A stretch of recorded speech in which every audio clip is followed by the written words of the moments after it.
ఏలూరు జిల్లా దెందులూరులోని కవ్వగుంట గ్రామంలో ఉద్రిక్తత చోటు చేసుకుంది. సర్పంచ్ వాణి భర్త దొరబాబుని ఊపిరి సమస్యలతో ఆసుపత్రికి తరలించారు. అయితే ఆసుపత్రిలో చికిత్స పొందుతూ దొరబాబు మృతి చెందారు. వైద్యులు సరైన చికిత్స చేయకపోవడంతోనే దొరబాబు మృతి చెందారంటూ బంధువుల ఆందోళనకు దిగారు. తమకు న్యాయం చేయాలంటూ మృతుడి కుటుంబీకులతో ఆసుపత్రి ముందు బైఠాయించారు. దీంతో ఉద్రిక్తత చోటు చేసుకుంది.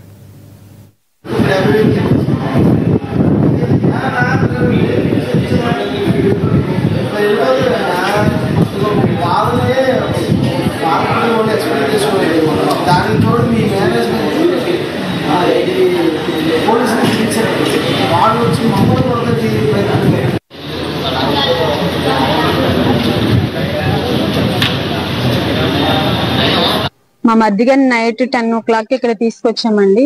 రైట్ లంగ్స్ పోయినాయి అన్నారండి. సరే అని మేము హాస్పిటల్లో జాయిన్ చేసామండి, చాలా క్రిటికల్ సిచ్యువేషన్ లోనే.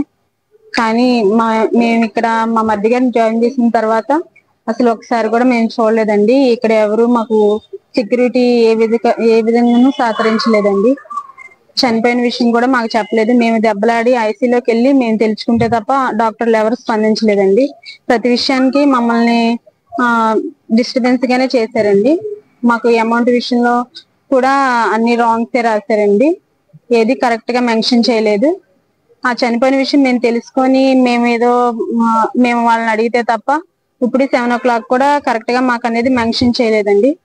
మా మధ్యగా నైట్ 10 o'clock ఇక్కడ తీసుకొచ్చాం. కాన్షియస్ లోకి రాలేదు. ఇక మార్నింగ్ 6 o'clock ఐసీయూ షిఫ్ట్ అయింది కేసు. 6 నుంచి 2:30 వరకు మమ్మల్ని ఎవరిని లోపలికి రానిలేదు సార్. కానీ పక్క అటెండర్స్ పక్క పేషెంట్స్ చూడడానికి వెళ్తున్నారు. సెక్యూరిటీ మేము అడిగాం, ఎందుకని సార్ వాళ్ళందరూ పంపిస్తున్నారు మమ్మల్ని పంపించలేదంటే వాళ్ళకి రికమెండేషన్ ఉందండి, మీకు ఏం లేదు, మిమ్మల్ని పంపించాలంటే ఎవరితో పాటు రికమెండేషన్ చేయించుకుంటారండి అన్నారు. సరే అని మేము అట్లప్పుడు ఏం చేయకుండా అట్టగా నిలబడి చూస్తా ఉన్నాం. మమ్మల్ని పేషెంట్ చూడండి లేదు. తర్వాత ప్లేట్లెట్స్ కావాలన్నారు. ప్లేట్లెట్స్ కావాలంటే సరేనండి రిక్వెజిషన్ ఫామ్ రాసిమంటే కనీసం బ్లడ్ శాంపుల్ ఇవ్వాలని కూడా ఆ సిస్టర్స్ తెలియదు. రిక్వెజిషన్ ఫామ్ పట్టుకొని మేము మళ్ళీ బ్లడ్ బ్యాంక్ వెళ్తే బ్లడ్ శాంపుల్ లేకుండా ఎట్లా చేస్తాం, క్రాస్ మ్యాచింగ్ లేకుండా మీకు ఎట్లా ఇస్తాం ప్లేట్లెట్స్ అన్నారు. మళ్ళీ అక్కడ నుంచి వచ్చి మళ్ళీ ఇక్కడికి వచ్చి క్రాస్ మ్యాచింగ్ శాంపుల్ తీసుకొని మళ్ళీ వెళ్ళామండి. అక్కడికి వెళ్ళి ప్లేట్లెట్స్ తెచ్చాం. అప్పటికే 2:30కి పేషెంట్ లేడు. 2:30కి మేము మేడం వెళ్ళి అడిగితే బీపీ ఎంత ఉంది మేడం అంటే మాన్యువల్ గా రావట్లేదు అన్నారు. మానిటర్ లో వస్తుంది, కాన్షియస్ లోకి రాలేదు. ఇక మార్నింగ్ 6 o'clock ఐసీయూ షిఫ్ట్ అయింది కేసు. 6 నుంచి 2:30 వరకు మమ్మల్ని ఎవరిని లోపలికి రానిలేదు సార్. కానీ పక్క అటెండర్స్ పక్క పేషెంట్స్ చూడడానికి వెళ్తున్నారు.